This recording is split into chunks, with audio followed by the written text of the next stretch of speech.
Bonjour à tous. Alors je vous retrouve du coup pour la deuxième partie sur les plantes qui soignent l'arthrite.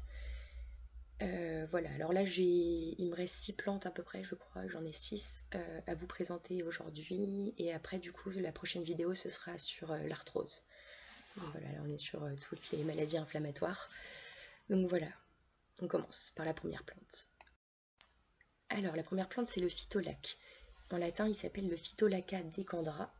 Alors c'est une plante herbacée vivace avec des baies violettes en grappe, comme vous pouvez voir, qui fait à peu près 3 mètres de haut. Alors il est originaire d'Amérique du Nord. C'est une plante qui est très commune dans le bassin méditerranéen et elle pousse surtout dans les régions boisées, humides et aussi sur les sols en friche. Et du coup, les parties utilisées en phytothérapie sont... Enfin, c'est seulement la racine qui va être prélevée à la fin de l'automne. Alors la racine, elle est constituée principalement de saponicide triterpénique. Il y a aussi des lectines, des protéines, il y a aussi du pigment rouge. Il y a aussi des histamines, de l'amidon et de l'acide gamma-aminobutyrique. Voilà. Alors les Indiens d'Amérique et du coup les colons européens, car ces derniers ont récupéré tout leur savoir, notamment sur les plantes, ils utilisaient beaucoup le phytolac en cataplasme par exemple pour soigner les maladies de la peau. Et ces feuilles sont comestibles du coup, donc ça a donné son surnom l'épinardou de la Martinique. Voilà. Alors en usage interne, du coup, la racine elle est employée sous forme de teinture et ça soigne l'arthrite. Donc la racine elle peut aussi se prendre en décoction, voilà, même si cela ne garantit pas une meilleure efficacité que la teinture. Alors il faut faire attention aussi, à forte dose elle est toxique, donc vaut mieux l'utiliser voilà, avec l'avis d'un médecin ou d'un expert et surtout ne pas l'utiliser pendant la grossesse. Ensuite, le pin sylvestre, qui s'appelle Pinus sylvestris, pardon, est un conifère à écorce brun-rouge qui peut faire 30 mètres de haut.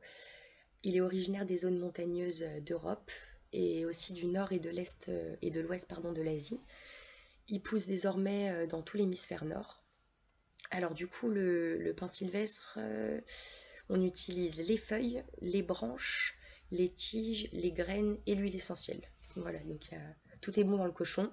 Et, et du coup, les feuilles, elles sont récoltées en été et les tiges, généralement, lorsque l'arbre il est abattu, malheureusement. Voilà.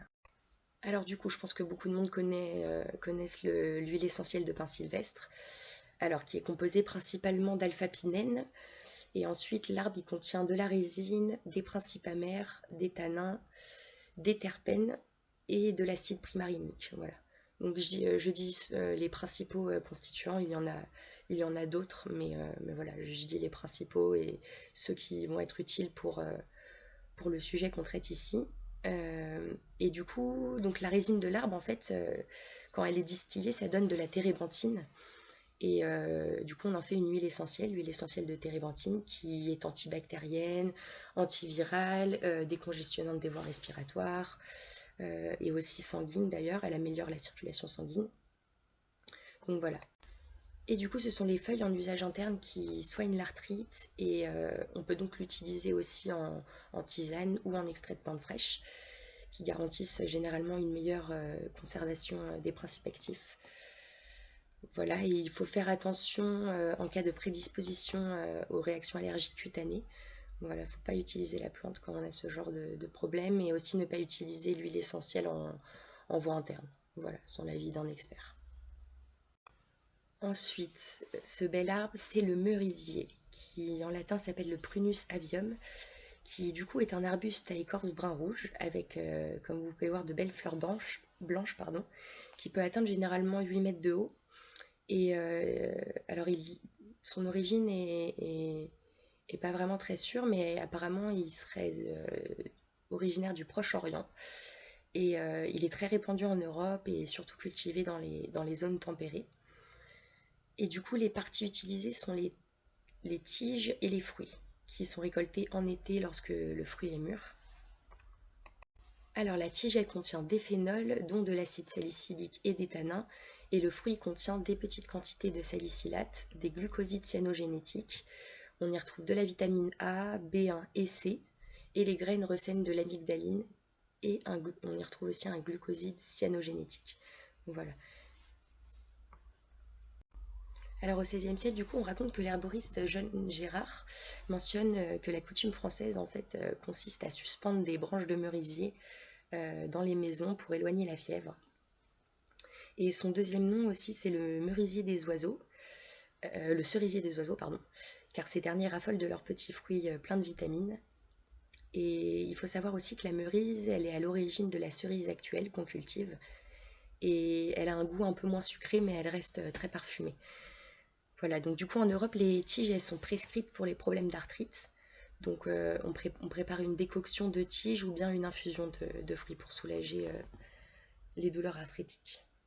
Et il faut faire attention à ne pas consommer les graines car elles sont très toxiques. Voilà. Ensuite, l'autre plante, c'est la patience sauvage, qui s'appelle Rumex crispus, qui est une plante vivace d'à peu près 1 mètre de haut. Elle est très commune des bords de route, des fosses. Elle pousse dans le monde entier, pardon, sur les terrains incultes.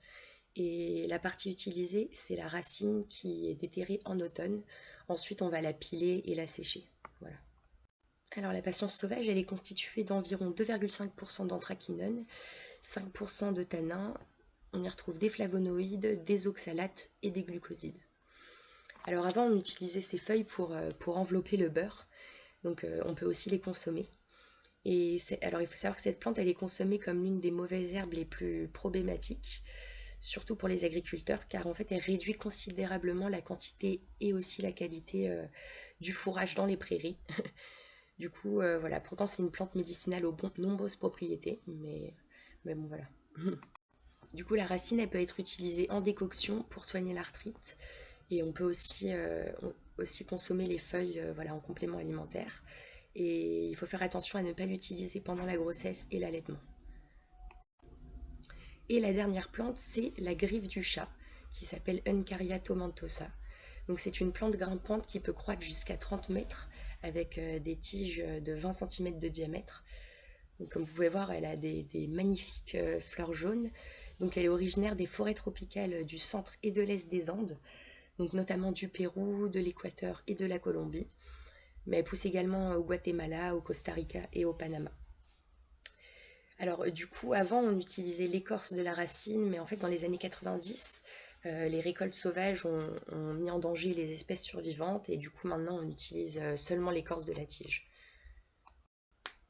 Et du coup, la griffe du chat, elle est constituée d'alcaloïdes oxindole pentacyclique, qu'on appelle aussi le POA, et l'alcaloïde oxindole tétraclique, qu'on appelle le TOA. Voilà. Et donc c'est vraiment spécifique de la griffe du chat. Et on y retrouve aussi des glucosides triterpéniques, des flavonoïdes, des tannins, dont de l'épicatéchine et des proanthocyanines. Pardon. Voilà. Alors du coup, elle était considérée avant comme une panacée pour les peuples indigènes, donc du centre du Pérou, notamment les Achaninkas. Et voilà, et traitait les maladies graves comme l'asthme, le diabète, et même maintenant le cancer. Et, euh, et depuis longtemps, du coup, elle était utilisée par les Amérindiens pour soulager donc, les douleurs inflammatoires. Donc elle soigne surtout les maladies inflammatoires chroniques, et donc elle est très efficace contre l'arthrite. Donc on peut consommer l'écorce de la tige qui est souvent réduite en poudre. Donc voilà, et ceux l'ayant consommé ont souvent ressenti de nettes améliorations au niveau de la douleur. Donc attention à ne pas l'utiliser pendant la grossesse et l'allaitement. Voilà. Bon, hein, il y a un bon nombre de plantes quand même qui soignent l'arthrite et les douleurs inflammatoires.